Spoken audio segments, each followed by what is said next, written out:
We got a car going by. My car, Tesla. Hey, welcome back to Resilience Builds. Today, we are getting this G54B Mitsubishi engine ready to ship.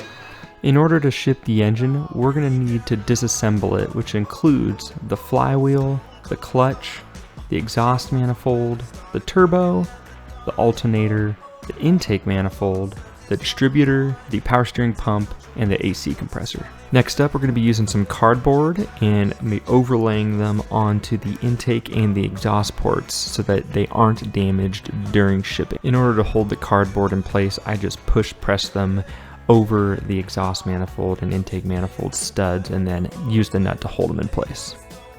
In order to further seal and protect the engine, I'm going to be wrapping the entire thing, starting with the cylinder head with cellophane wrap. You can grab this stuff from Walmart, this entire giant 22-inch roll for about $22.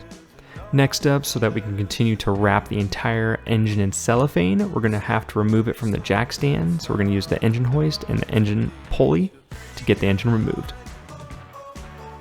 Once the hoist and the balancer are connected to the block via the leafs or the engine ears, we're going to be able to raise the motor and unbolt it from the engine stand. The bolts that I use to bolt the engine to the engine stand are actually the same that are used on Mitsubishi Evos, which is an M12 by 1.25. The bolt length was 100 millimeters or about 4 inches, and then I used stainless steel washers about 10 millimeter thick to balance it and correctly set it onto the engine stand.